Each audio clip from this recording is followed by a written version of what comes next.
കർമ്മം ബഹുമാനപ്പെട്ട മലപ്പുറം ജില്ലാ പഞ്ചായത്ത് പ്രസിഡന്റ് ശ്രീ സുമതി സുഹ്റാം മമ്പാട് അവരുടെ അധ്യക്ഷതയിൽ ബഹുമാനപ്പെട്ട കേരള വ്യവസായ ഐ ടി വകുപ്പ് മന്ത്രി ശ്രീ പി കെ കുഞ്ഞാലിക്കുട്ടി അവർ നിർവഹിച്ച ധന്യമുഹൂർത്തത്തിൽ പാലം നിർമ്മാണത്തെ സംബന്ധിച്ച് ഒരു സംക്ഷിപ്ത സാങ്കേതിക വിവരണം വളരെ സന്തോഷത്തോടുകൂടി ഞാൻ നിങ്ങളുടെ മുമ്പിൽ സമർപ്പിക്കുന്നു. വേങ്ങര നിയോജകമണ്ഡലത്തിലെ ഒറ്റുങ്ങൽ ഗ്രാമപഞ്ചായത്തിനെയും ഊരാൻ ഗ്രാമപഞ്ചായത്തിനെയും ബന്ധിപ്പിച്ചുകൊണ്ട് കടലിൻ്റെ കുറുകെ ഉമ്മിക്കടവിലാണ് ഈ പാലം നിർമ്മിക്കുന്നത്. പ്രദേശവാസികളുടെ ചിരകാലാഭിലാഷമായി പാലം നിർമ്മാണം പൂർത്തിയാകുന്നതോടെ ഇരുകരകളിലും താമസിക്കുന്ന എല്ലാവർക്കും വേഗത്തിൽ ബന്ധപ്പെടുവാനും ഈ പ്രദേശത്തിൻ്റെ കാർഷിക സാമ്പത്തിക പുരോഗതിയിൽ ഒരു നാഴികക്കല്ലായി മാറുവാനും ഉപകരിക്കുന്നതാണ്. ബഹുമാന്യനായ കേരള വ്യവസായ ഐ ടി വകുപ്പ് മന്ത്രി ശ്രീ പി കെ കുഞ്ഞാലിക്കുട്ടി അവരുടെയും ബഹുമാനപ്പെട്ട കേരള പൊതുമരാമത്ത് വകുപ്പ് മന്ത്രി ശ്രീ വി കെ ഇബ്രാഹിം കുഞ്ഞ് അവരുടെയും മറ്റ് ജനപ്രതിനിധികളുടെയും നാട്ടുകാരുടെയും ശ്രമഫലമായിട്ടാണ് പാലത്തിൻ്റെ പ്രവൃത്തി ഇപ്പോൾ തുടങ്ങാനായത്.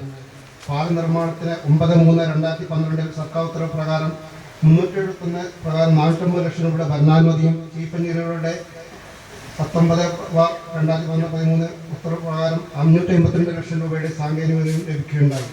ജില്ലയിലെ പ്രമുഖ കരാർ സ്ഥാപനമായ തിരുമതി കോൺട്രാക്ടിംഗ് കമ്പനിയാണ് പാലത്തിൻ്റെ കരാർ ഏറ്റെടുത്തിട്ടുള്ളത്.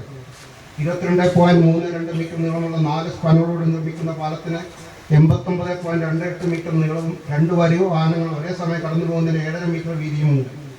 പാലത്തിനോടൊപ്പം ഒതുക്കൽ ഭാഗത്തും വേങ്ങര ഭാഗത്തും 30 മീറ്റർ വീതി നീളമുള്ള സമീപന നിരത്തുകൾ നിർമ്മിക്കുന്നുണ്ട്.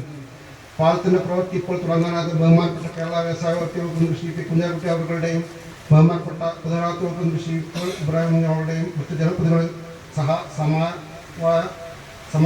സമയങ്ങളുടെ ഇടപെടലുകളുടെയും ശ്രദ്ധേയമായ പരിശ്രമങ്ങളുടെയും ഫലമാണ്.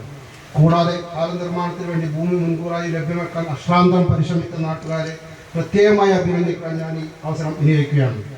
ഇന്നിവിടെ ആരംഭിക്കുന്ന പ്രവൃത്തി എത്രയും വേഗം പൂർത്തിയാക്കുന്നതിന് ജനപ്രതിനിധികളുടെയും നാട്ടുകാരുടെയും മാധ്യമപ്രവർത്തിയുടെയും നിർണായക സഹകരണങ്ങൾ ഉണ്ടാകണമെന്ന് അഭ്യർത്ഥിച്ചുകൊണ്ട് ഈ റിപ്പോർട്ട് ഉപസംഹരിക്കുന്നു.